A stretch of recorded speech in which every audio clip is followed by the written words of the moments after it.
Hey everyone, Howie Fisher from Fisher's Flies. Thanks for checking in.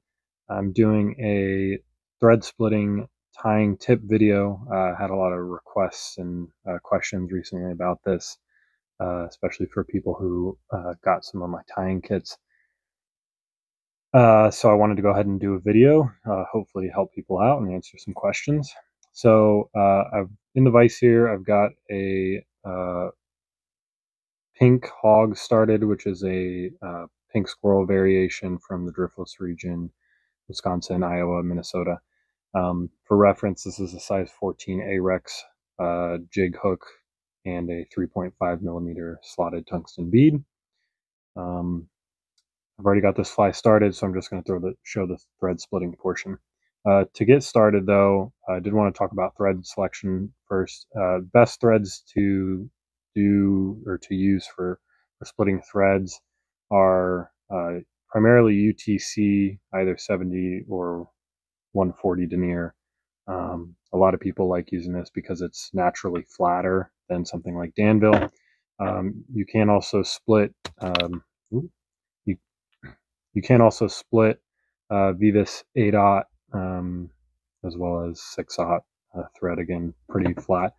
And believe it or not, you can actually use Simplify Nano Silk to split thread as well. Sorry, that's upside down. Simplify Nano Silk, and believe it or not, I actually prefer using Nano Silk to split. It just splits super easily. Never have an issue with the thread breaking or anything like that unless I wind it too tight. But this thread gets super flat and splits super easily, even in the small size like 12/0. You can also split threads like Danville and other threads that aren't flat. You just have to work a little harder to unsplit them. So right now I'm tying with UTC 70 denier and tan, and as you can see, the thread has already started to flatten out a little bit, but key to splitting thread is a good bodkin. This is a deer antler bodkin that I make, sell them on my Etsy, but I don't care if you buy them from me or someone else, but get yourself a good bodkin that's got a sharp needle. Again, the key to this is flattening the thread. So what I'm going to do with my finger on the thread like that, so the bobbin is hanging on my finger, I'm going to start by spinning the thread counterclockwise, so to my left, your right, but if you're sitting at the vise, it'll be your left. So again, if you're looking down on the bobbin, you're spinning it counterclockwise until it unwinds, and you can see again it's starting to flatten out. As that's unwinding like that, you're going to take your bodkin and you're going to start to flatten out this thread. And the best way to do this is to flatten this out and pull it over your finger, as you can see me doing here.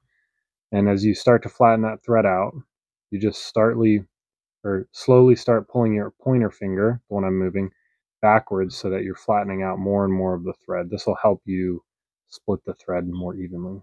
So once you've got it where you want it, you can see that's already pretty much starting to split on its own just because of how flat I was able to get it. You're just going to take your bodkin and just stick it straight down the middle. Again, I put that through the gap that was already made, and that's split all the way down the middle. So for the body of this fly, the material is UV tracer squirrel dubbing from Nature's Spirit. There's two ways to do this. When using synthetics, or if you just prefer, you can use some dubbing wax. A lot of people prefer this. I find you don't need to if you're using a natural material like squirrel dubbing or rabbit fur, stuff like that, because it's naturally just a little bit more grippy, if you will. But synthetics are more slippery; they'll slide around on you. So if you are using a synthetic, it is probably wise to throw some wax on there before putting the material in. So as you can see, though, I just put my material straight in and let the thread kind of collapse on itself again.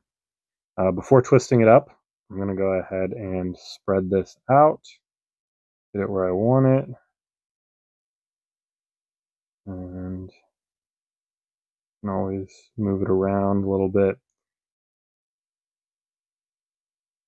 So once I got it where I want it, I'm going to let my thread hang like this, and I'm going to spin it again.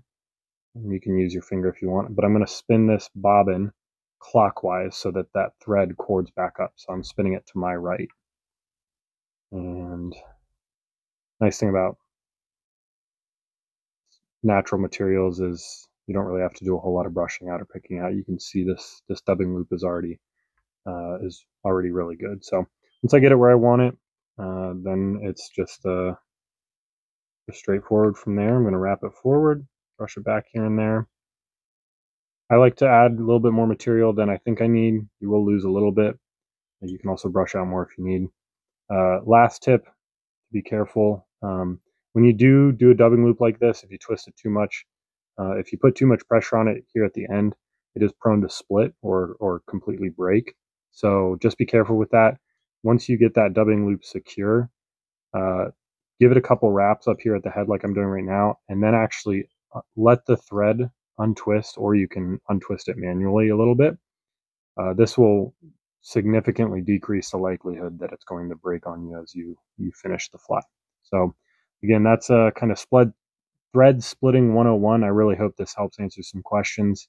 If you've got any more, please feel free to leave a comment, reach out, message me through Instagram. Thanks, everyone.